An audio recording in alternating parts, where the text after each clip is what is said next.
Buenas noches, agradezco nuevamente la invitación. Muchas gracias por las flores que nos echó Laura. Agradezco por supuesto a Laura, a los organizadores y a ustedes que han hecho un esfuerzo por venir, y como comentaba mi compañero Joel, el cual me da gusto compartir mesa porque lo conozco desde hace ya varios años, ¿no? Desde latinoamericano, ¿no? Desde la Facultad de Ciencias Políticas nos conocemos. Creo que es muy importante hacer un análisis con mucha profundidad, o tratar con la mayor profundidad posible y taxonómico, sobre los movimientos sociales, las luchas sociales y en general todas estas experiencias y sus relaciones con el Estado, así como los distintos niveles. Y uno de los sujetos importantes, claves, que no pueden faltar en el análisis, más allá de los prejuicios que se han generado, sobre todo en los últimos años. O sea, hay que quitarnos, bueno, yo les hablo desde mi lugar, ¿no? Desde la academia, pero hay que quitarnos, cuando analizamos a los actores, a los sujetos, hay que quitarnos ese prejuicio, hay que distanciarnos un poco aquellos prejuicios o tratar de superarlo. Son los zapatistas. Los zapatistas se han convertido en un actor o en un sujeto, dependiendo de la tradición teórico-política y social que ustedes utilicen, imprescindible en la construcción de la hegemonía del Estado en México.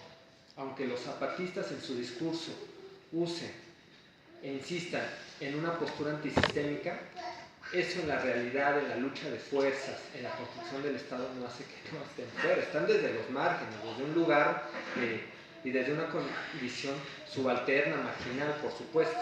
Entonces, para entender por qué, como los comunicados que ahora han emitido, por ejemplo, primero el comunicado del comandante Germán, si ustedes recuerdan que fue la semana pasada, y ahora esta controversia que se suscitó entre el Ejército Zapatista de Liberación Nacional y Solalinde, tenemos que entender tres pisos de análisis que me parece que son claves en el análisis. El primero, la razón histórica, las causas y su relación de estas con el proceso de construcción del Estado en México.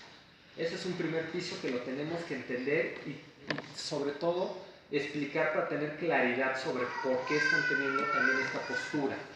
Segundo, que es un nivel, un piso que obedece más a una cuestión ideológica, es decir, a este proceso también ideológico, que es muy importante, que es la disputa entre el indianismo y el indigenismo, no solamente en México, sino en América Latina. Eso también hay que entenderlo. Y el tercero, con esto yo terminaría, que es el desdoblamiento o el desarrollo de la propuesta zapatista a través de sus 6 declaraciones de la Selva Lacandona y otros comunicados. Estos tres niveles son muy importantes porque nos permiten entender ya no solamente a los zapatistas o neozapatistas, como algunos les llaman, como un sujeto aislado o con un proceso muy separado de otras luchas o otras experiencias sociales. No, hay, de hecho, ustedes van a ver puntos de encuentro y también grandes puntos de desencuentro, por supuesto. Hay que tener claro, y esto yo lo digo porque si una de las herramientas, sobre todo de las ciencias políticas y en general las ciencias sociales, es la historia, es una de las herramientas de análisis. Si nosotros revisamos, hubo una parte, sobre todo a finales de los 90, donde una gran parte de la población en México apoyaba y se identificaba con el zapatismo.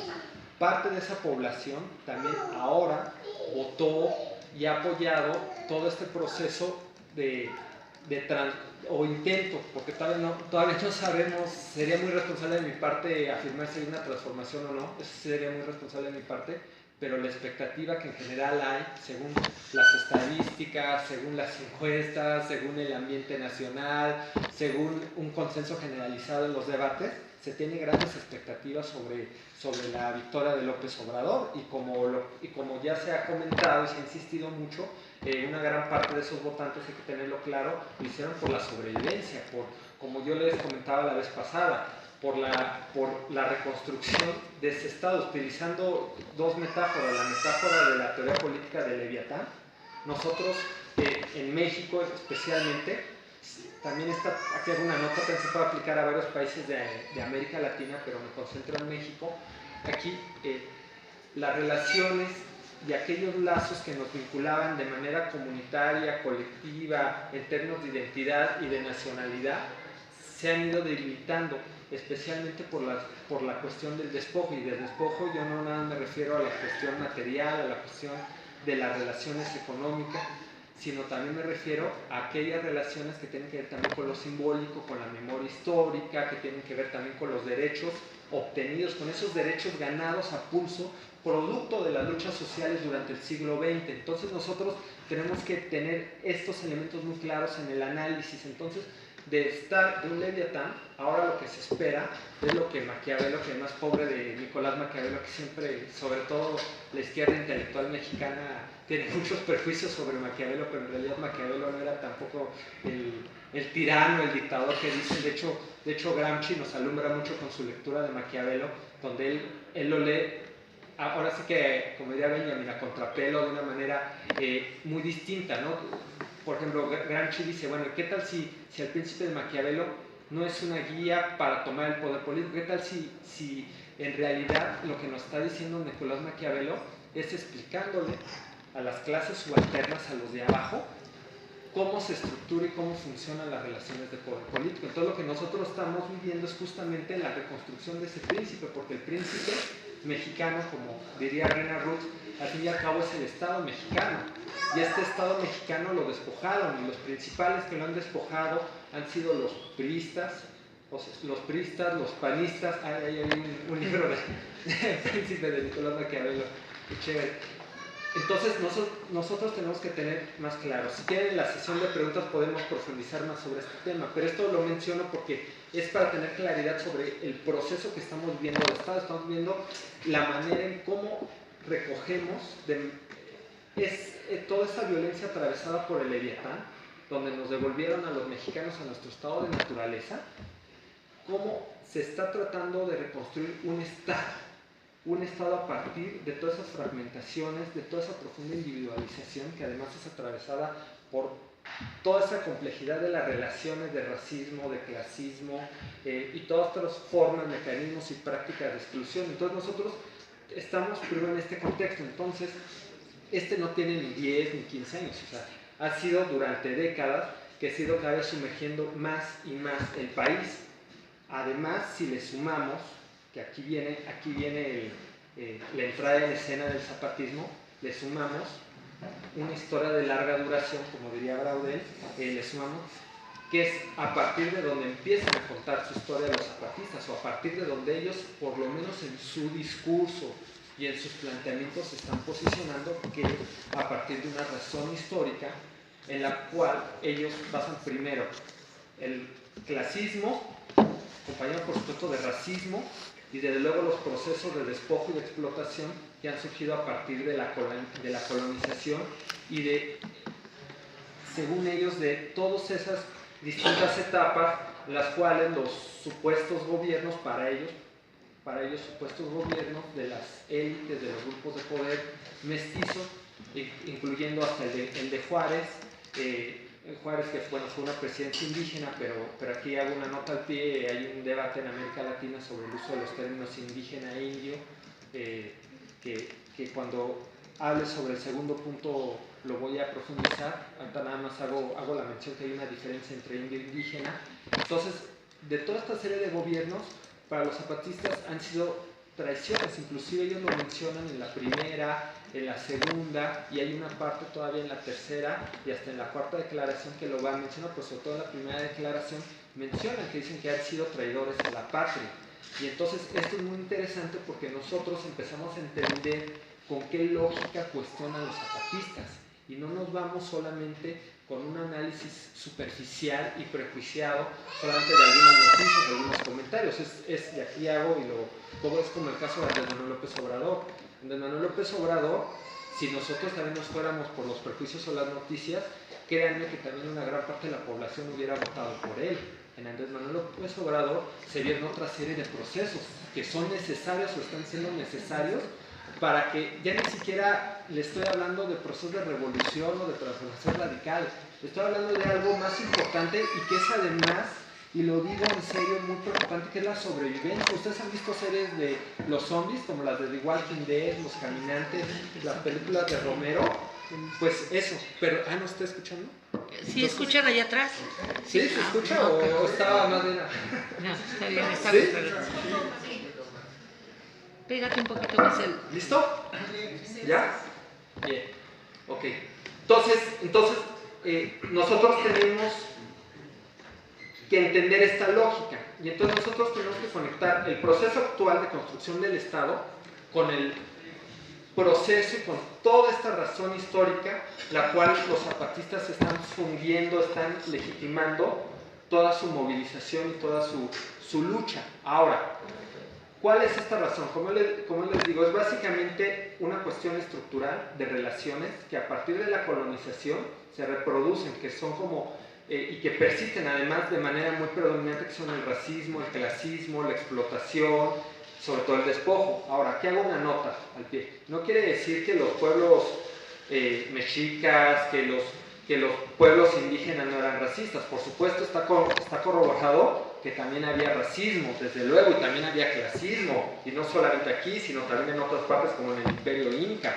Pero la cuestión es que cuando se expande el capitalismo, esto es muy importante y hay que poner mucho énfasis, cuando se expande el capitalismo, usa estas relaciones de racismo, estas relaciones de clasismo, para la reproducción de manera expansiva, de manera mucho más amplia, es decir, dejan de ser prácticas regionales, locales, muy centradas en una determinada dimensión cultural, y adquiere ahora, y ahí creo que es un acierto esta tesis de José Carlos Mariátegui, que luego la usan Quijano y Wallenstein y toda esta serie de autores, ahí sí pasa a una escala de economía mundo, a una economía mundial, y eso es muy interesante. Pero bueno, hago esa aclaración también para que no se malinterprete mi comentario de que antes no había racismo. Por supuesto que sí había, pero la cuestión en la cual los zapatistas profundizan y tratan de vincular esta razón histórica, en la cual fundamentan,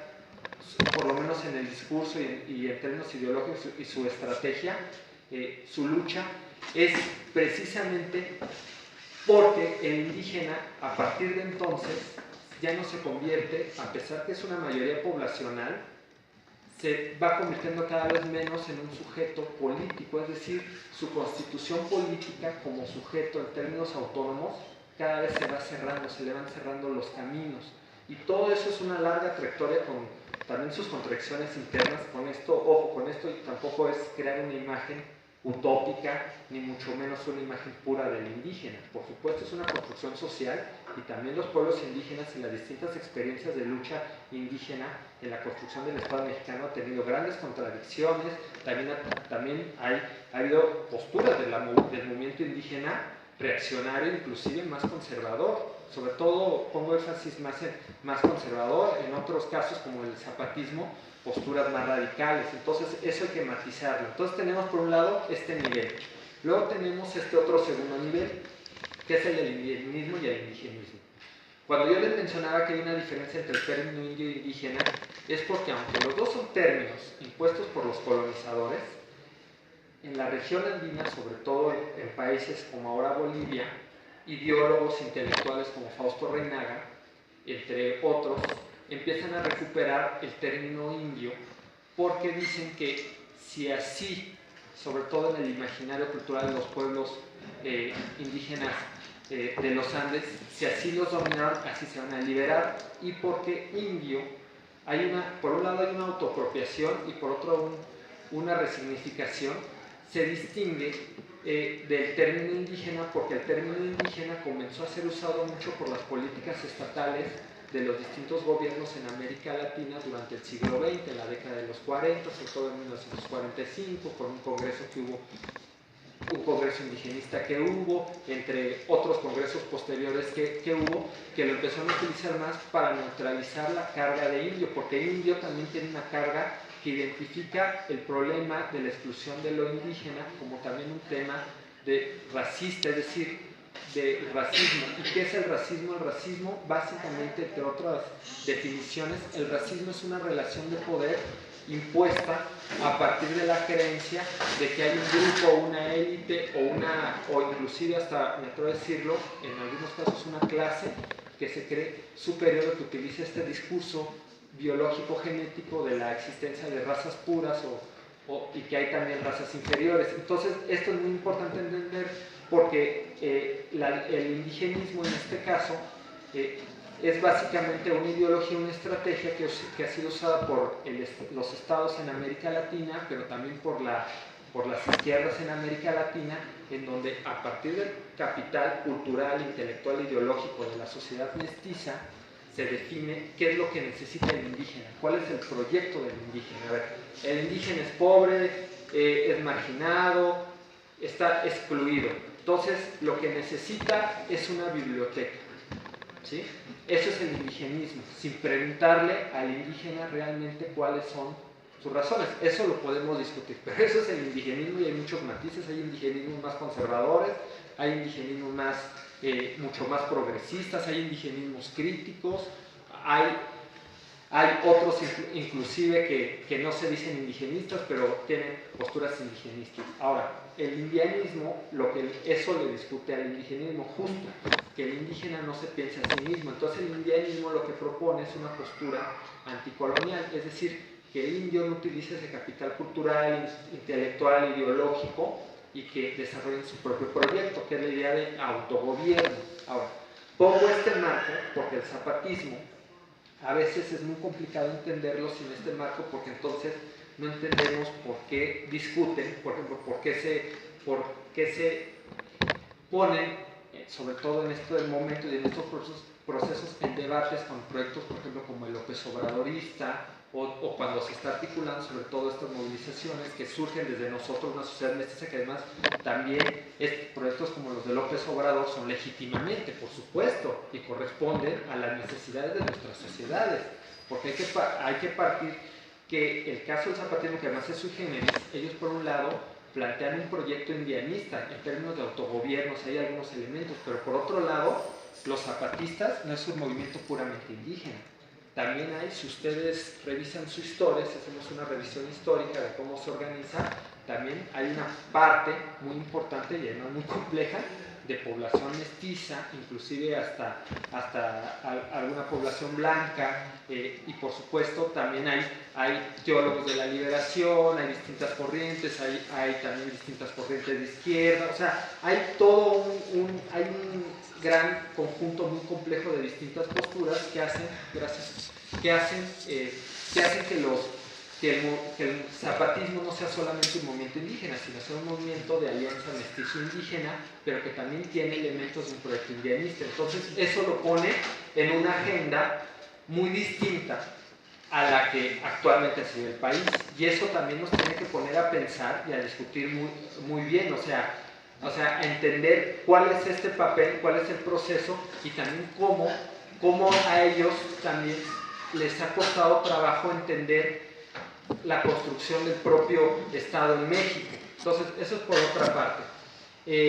Tercero, sobre la propuesta zapatista, de lo que han planteado, los zapatistas surgieron como una guerrilla, básicamente, y en 1994, públicamente, ellos son una guerrilla, básicamente la primera guerrilla, que su mayor arma es la palabra. Entonces, ¿qué significa esto?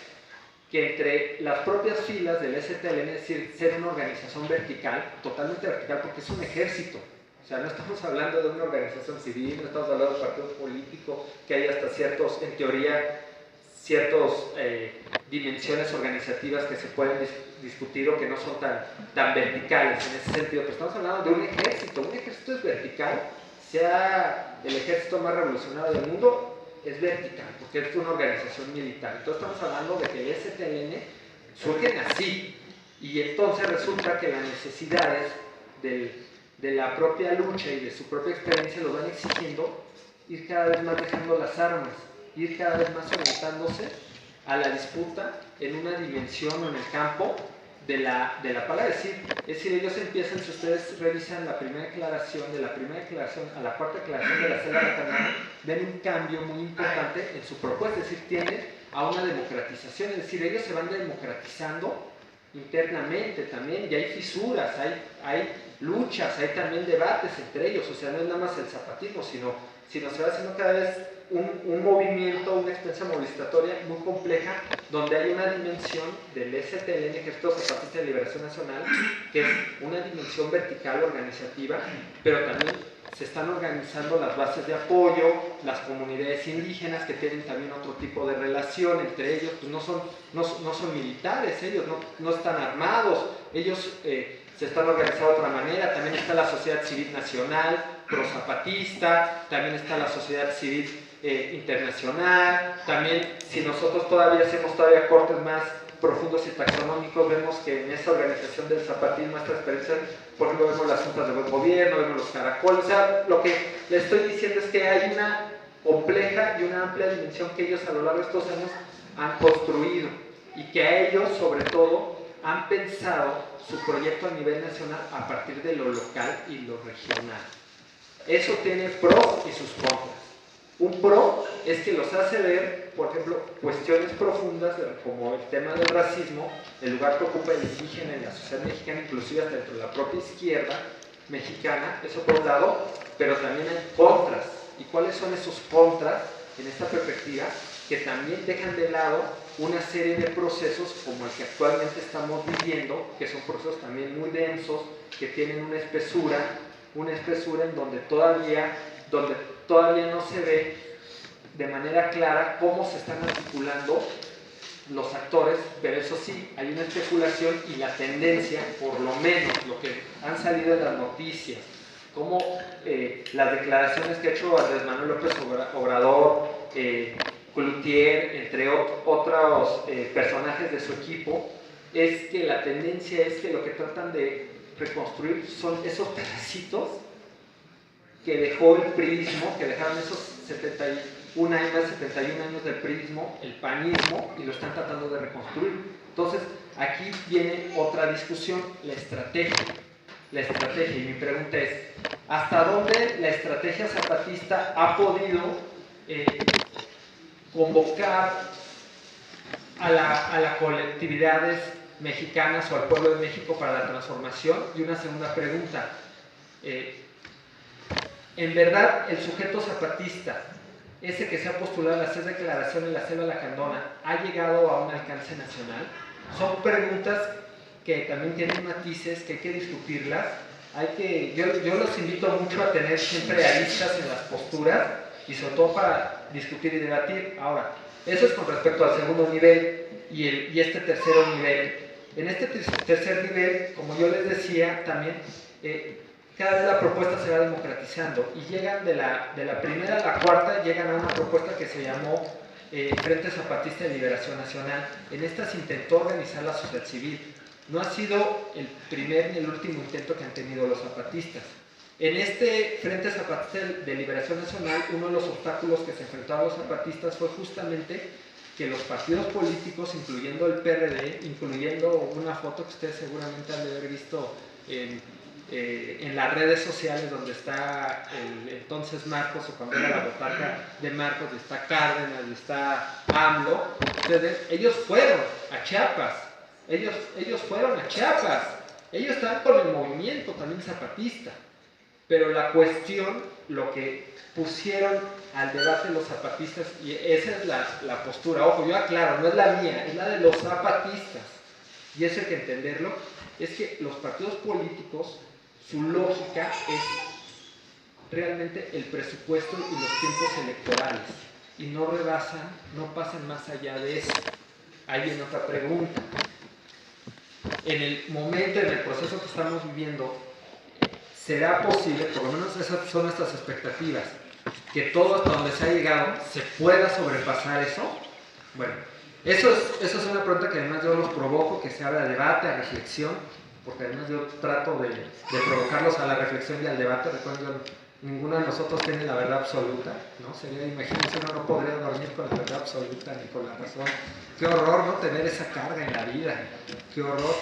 Y entonces, cada vez ellos se van cada vez dibujando a lo que nosotros actualmente conocemos como sus posturas antisistémicas.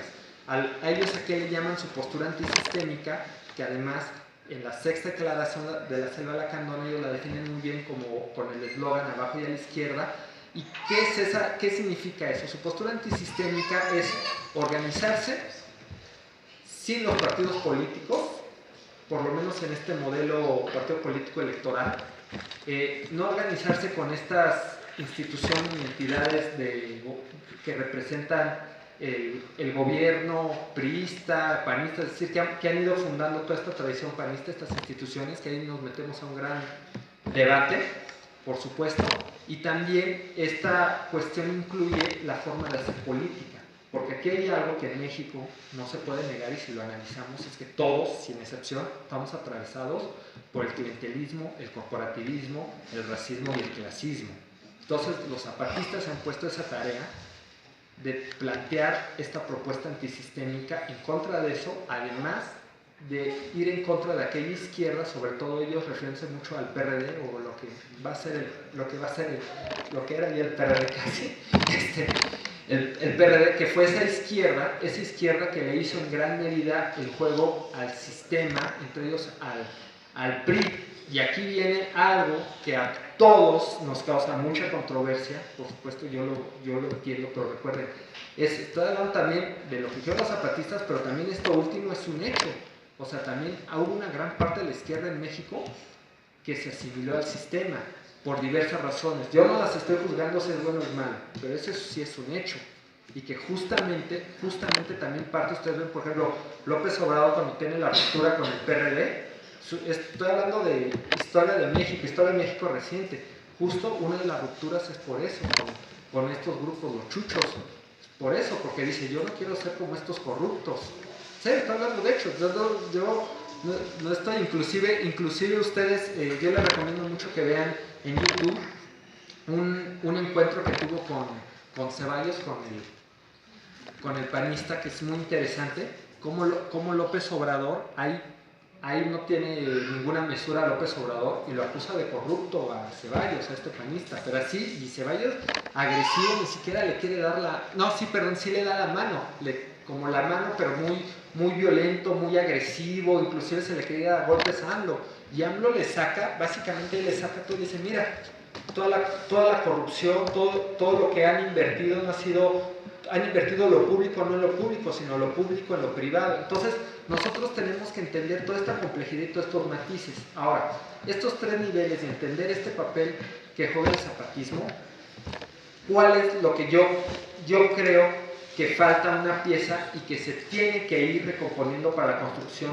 de este Estado? Porque al fin y al cabo, el Estado no es un ente extraño, no es una organización solamente, es producto de las relaciones sociales. Como decía Marx, el Estado es una forma social, o una de las acepciones de Estado es de forma social, no es solamente como la ideología alemana, no es solamente la organización de la clase dominante, o sea, en algún momento lo es el Estado, como ahora lo vamos a ver. ¿Quién está dominando México? Bueno, pues claro, hay grupos de poderes y élites que están recomponiendo y están reorganizando. Bueno, por supuesto, pues ¿qué esperaban? ¿Qué esperaban? ¿Que el INE se quedara con los brazos cruzados? ¿Qué esperaban? Ahora, lo que estamos viendo también, y es muy interesante en este proceso de construcción del Estado, es cómo López Obrador, después de este fue su tercer intento y pegó, cómo logró generar un consenso. Y esto, en términos politológicos, es muy interesante porque uno ve cómo se van generando los consensos, inclusive cualquier proyecto, inclusive si ustedes notan, López Obrador en su discurso en el 2005 y en el 2006 era más radical que el de ahora, si ustedes lo analizan en posturas, pero también si ustedes ven cómo se va aliando y cómo va negociando con actores la permanencia. Ahora, ¿cuál es aquí el asunto al fin y al cabo? El punto es que el zapatismo ha configurado un sujeto político de transformación en México que en la realidad no existe.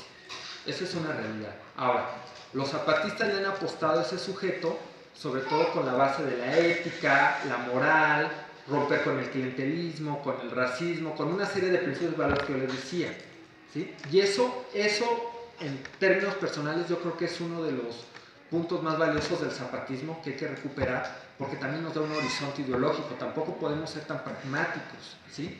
Ahora, el sujeto político que plantea el López Obradorismo en términos de análisis Él está hablando más de un sujeto de reconstrucción y de articulación de este proyecto de tratar de recuperar ese proyecto de Estado en este contexto neoliberal. López Obrador nunca le ha hablado de revolución, nunca. Hay muchas cosas que hay que aclarar, porque yo también luego he escuchado y he leído cosas que le ponen a López Obrador, que también digo, pobre López Obrador también es un ser humano, tiene sus contradicciones, y también toda la fe que se le ha puesto a López Obrador, ese mesianismo también se le puso a Marcos. Entonces hay que analizar eso. Yo no soy, aquí aclaro, yo, muy personal, yo no creo que nos ayude mucho al análisis polarizarnos, decir, es que yo soy zapatista, no, es que ahora soy López Obradorista. No, más bien lo que nos ayuda mucho, con todo respeto, hay que entender el proceso, lo que está pasando, y apoyar ese proceso. Por supuesto, si yo les pregunto, ¿está bien o no votar por López Obrador? Yo creo que ese no era el debate. Yo creo que López Obrador antes de las elecciones ya la tenía ganada. Imagínense, si no ganaba López Obrador, imagínense ese fraude. Imagínense, o sea, era un fraude del tamaño del universo, mucho más grande que el del 2005, o sea, él ya la tenía ganada. Inclusive yo sí creo que, o sea, claro que le robaron, ahí inclusive estuvo demostrado en varias partes, le robaron votos, ¿no? Y aún así, ¿no? ¿Vieron la cara de Miade? ¿No? La cara de Miade de derrotado, de humillado. ¿Vieron la de Anaya, la postura y la cara de Anaya? Anaya estuvo siempre en una postura, prácticamente le dijo a López Obrador, no me metas a la cárcel, por favor, ¿no? O sea, reconozco el truco. O sea, ¿vieron? Pero eso se llama hegemonía. López Obrador lo que ha estado construyendo es esa hegemonía. Ahora, yo creo que eso también nos ha impedido mucho ir al análisis con mayor profundidad. Por supuesto es importante considerar y analizar el sistema de votaciones, por supuesto, desde luego, no estoy diciendo que no, pero sí nos ayuda todavía más ir con mayor profundidad y entender la complejidad de las relaciones y de los lazos, cómo se van conectando, cómo se van vinculando. Ahora, esa pieza que falta es justamente que se articule el zapatismo por lo que representa históricamente, porque el zapatismo, quizás los jóvenes de 14, 15 años no lo tienen tan presente, pero la mayoría de nosotros también nos tocó esa etapa del zapatismo, y mucha de la gente que apoyó a López Obrador también en su momento estuvo con el zapatismo, y en realidad más allá de una postura determinada ideológica y que no es inamovible, más bien lo que representaban, lo que simbolizaban cada uno o están representando cada uno en su momento. El punto es cómo logramos articular todo eso y podemos reconstruir este país. Esa es la cuestión, porque también las izquierdas en México han sido derrotadas en general. Yo no estoy hablando de una izquierda personal, nada, en general han estado siendo derrotadas. Incluso ustedes ven el discurso de López Obrador. El discurso de López Obrador en los últimos momentos no es un discurso de izquierda, o sea, no utiliza la palabra de izquierda. Que luego, si nosotros utilizamos un marco interpretativo entre izquierdas y derechas, ya lo vamos ubicando, eso es otra cosa. Pero López Obrador no lo mencionó, los zapatistas todavía lo mencionan, pero ese discurso de las izquierdas a los zapatistas no lo metieron en la lucha de la hegemonía, no lo lograron meter. Entonces, esas cosas es las que creo que hay que analizar, hay muchos matices. Desde luego yo creo, y yo los invito mucho a quitarnos los prejuicios y entender muy bien todas las razones históricas de los movimientos. También hay que entender otra parte de López Obrador. López Obrador también viene de o sea, él se formó en el PRI, pero también López Obrador, también, paradójicamente, también tuvo rupturas con ese viejo priismo. También, eso es muy importante. Por ejemplo, en esta época también uno puede pensar que López Obrador tiene cierta radicalidad, porque recupera a Lázaro Cárdenas. Imagínense quién recupera a Lázaro Cárdenas en esta época. Y en esta época de despojo, recuperar a Lázaro Cárdenas también en el imaginario colectivo es una postura radical, si ustedes lo ven así, ¿sí? Entonces, es muy interesante ver los puntos de partida históricos, políticos, ideológicos, y sobre todo ver dónde se desencuentran, desde luego, pero también dónde se encuentran. Y también entender que justo lo que ha hecho que el pueblo mexicano, o de los retos que ha tenido el pueblo mexicano en su proceso de democratización, han sido muchas veces las divisiones, las separaciones, cuando en realidad no somos tan diferentes, tan distintos, ¿no? Muchas veces nosotros tenemos a grandes intelectuales que se pelean a muerte y se discuten, y muchas veces es por ego, ¿no? Porque él me dijo que entonces el artículo que yo publiqué en La Jornada era y muchas veces no están discutiendo realmente el fondo de las ideas, y cómo lo que creo que se necesita ahora es articular, es unir, es ver estas fuerzas del motor, porque efectivamente Peña Nieto todavía no ha dejado este sexenio. Además hay unas cifras muy alarmantes que salieron desde la semana pasada me alarma mucho.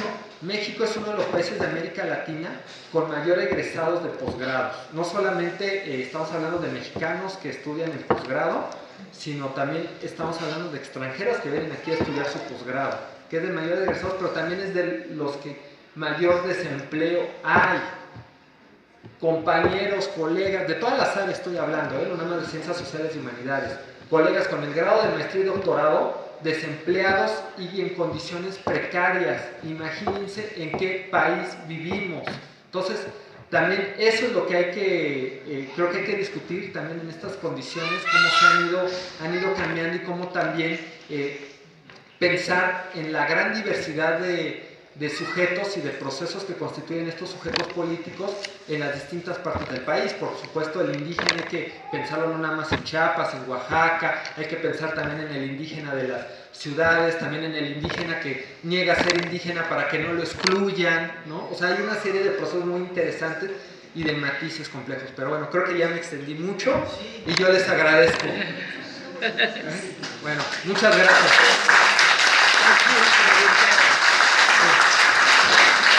Bueno, vamos a ver, aquí ya me levantaron la mano, vamos a hacer 5 preguntas, 1, 2, Javier, acá 3, 4. Y nada más para comentar, más que pregunta, porque debemos aclarar que hay cosas que no comparto con el debido respeto, comparto el análisis sociológico que hay y todo lo demás.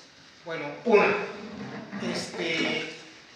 el movimiento de ese ejército zapatista de liberación nacional, con el debido respeto, pero no es creíble. Un guerrillero muere peleando. La verdadera guerrilla fue con Lucio Cabañas Barrientos, en Guerrero en los años 60, y ellos sí fueron la pesadilla del gobierno de Luis Echeverría. Por otro lado, ha habido matazones en Chiapas, le han quitado propiedades a los indígenas allá, o sea, ahora no sé cómo se llama Marcos, no sé ahora cómo se llame, bueno, siempre Galeano, no pronunció una palabra y los despojos han estado al por mayor con Manuel Velasco Puey. Esa es una. Otra, pues bueno, ya se ganó una elección democráticamente, sí inflaron encuestas a favor del PAN y PRI, y también perderé, porque el PRD ya nunca ha sido izquierda y ni va para allá, eso también hay que aclarar. Izquierda es la institución política que abraza el marxismo-leninismo, esa es la izquierda. No medias tintas, no voy a estar yo diciendo que pues, el PRD va para allá, no es izquierda, ni López Obrador es izquierda. Son nacionalistas, progresistas, sí. Eso es como comentario, no es pregunta. Y otra, ahora sí, yo pienso a modo personal, y creo que van a compartir también esta idea. La transformación del país la hacemos todos ya. Es la oportunidad que tenemos de vida como país e individualmente hablando, es de hacer juntas vecinales, hacer convivencia con los vecinos, hacer un enlistado para nuestros próximos diputados locales, federales y todo, y empezar a hacer las propuestas porque vienen consultas. Empezar a decir, ¿sabes qué? No estamos de acuerdo con la reforma energética, no estamos de acuerdo con lo del nuevo aeropuerto, porque unos se jactan de ambientalistas, pero están apoyando el proyecto ese, cuando, con perdón de la palabra, le están partiendo la fregada al ecosistema allá. Eso es lo que hay que ver. ¿Cómo se construye la nación? Es entre todos, participando todos. No le puedo dejar todo al diputado federal, al diputado local, al concejal, no se lo puedo dejar todo. Es menester y es imperante de hacer un listado, ¿sabes qué? Estas son las necesidades de la colonia, estas son todos. Entonces, eso es lo que hay que ver. Así es como se va a ir transformando la nación, ¿eh? Eso es todo.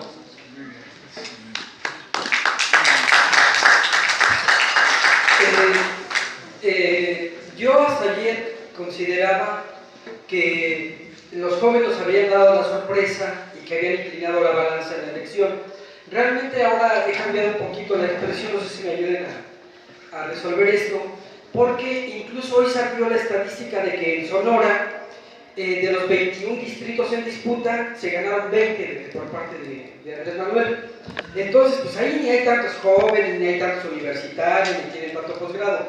Y yo creo que ahora es un poco así en todas partes. En realidad, los del 68 les dieron en toda la torre y después se la pasaron bebiendo y quejándose toda la vida y haciendo libros de quejas. En el CEU se tardaron 3 años en hacer un congreso que nunca llegó a mucho. Bueno, mi pregunta es, entonces creo que no tengan tanta autocomplacencia con los jóvenes. Han jugado siempre un papel, pero hasta ahí. Ahorita lo bueno, cuando ya cambió la era, vamos a ver que sí están cambiando para esto.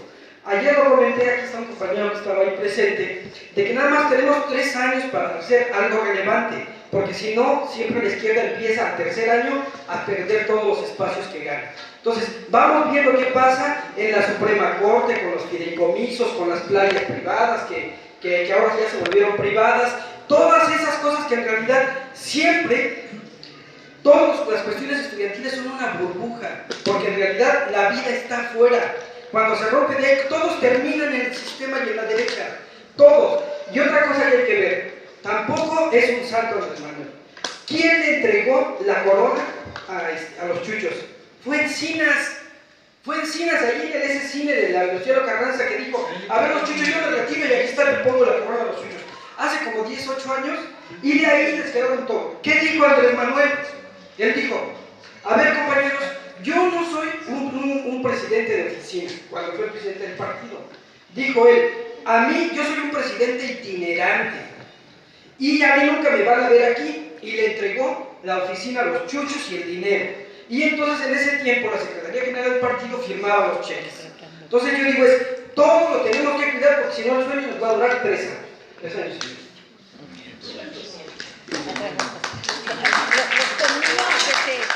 Centren un poco más en el tema de... Compañero, buenas noches. Yo quiero fijar mi posición. Creo que aquí en esta discusión, en referencia a López Obrador y al Ejército Zapatista, son 2 posiciones encontradas. López Obrador, a través de Sol Allende, tendió la mano y le dieron un manotazo de una manera soberbia, grosera, que no se merecía a López Obrador. Yo creo que López Obrador, al igual que el EZLN, está cometiendo varios errores. He sido siempre obradorista, lo sigo siendo, participo, pero soy crítico. Entonces, una de las cuestiones que yo critico de López Obrador son algunos de los nombramientos que incluso ya han suscitado varias discusiones, porque son personajes que demostraron en el ejercicio del poder que no estaban precisamente pensando en el bienestar común, ¿no? Y ahora están siendo nombrados por López Obrador en una serie de alianzas que yo ya había criticado aquí con otros ponentes, que significan compromisos que ahora se van a tener que hacer efectivos. Pero por otro lado el EZLN, el EN, también es segregacionista, porque además se arroja la representación, ¿no? Yo les llamo indígenas, porque así es común, como se les denomina, de los indígenas a nivel nacional, cuando es realmente muy local. Entonces yo creo que aquí lo que se tiene que hacer es apoyar el proyecto de López Obrador, siempre muy vigilantes de lo que está haciendo, porque hay cosas que no están haciéndose como nosotros esperamos y por lo que votamos. Esa sería mi posición. Y en cuanto al Ejército Zapatista, sinceramente yo creo que es darle demasiada importancia, más de la que realmente tiene, porque ha sido un movimiento que no nos ha demostrado nada absolutamente, y al sistema no lo ha cuestionado como ha cuestionado a López Obrador sistemáticamente. Claro, no me dejes. Sí, hola, buenas noches. A mí me gustaría hacerle dos preguntas a ustedes. ¿Por qué los movimientos estudiantiles están desapareciendo? Hay liderazgos y posteriormente desaparecen. No sé si los desaparezcan así físicamente, o los desaparecen también no dándole notoriedad, o los compra Televisa, o los compra TV Azteca, como el movimiento 132 Atolini. desapareció y se difusió. Entonces esos movimientos son buenos al principio, pero si dejamos que se lo esté llevando los medios que nos están haciendo tanto daño y que siempre nos han hecho daño, estamos perdiendo juventud, estamos perdiendo movimientos y estamos perdiendo demasiada creatividad. Entonces a mí me gustaría que formaran líderes estudiantiles capaces, quisieran más participación en la radio o en la tele si se puede, porque no dejan ya ni siquiera que se expresen abiertamente, democráticamente, y crear espacios en la radio, o una radio principalmente dedicada a estos temas, ¿verdad? Igualmente el ejército, es cierto, ha perdido relevancia, ya no tiene la fuerza porque se le ha negado el acceso a la tele, a los medios de comunicación. Entonces yo pienso que sí es tiempo perdido y que debemos hacernos cargo nosotros de nuestros diputados, nuestros congresistas.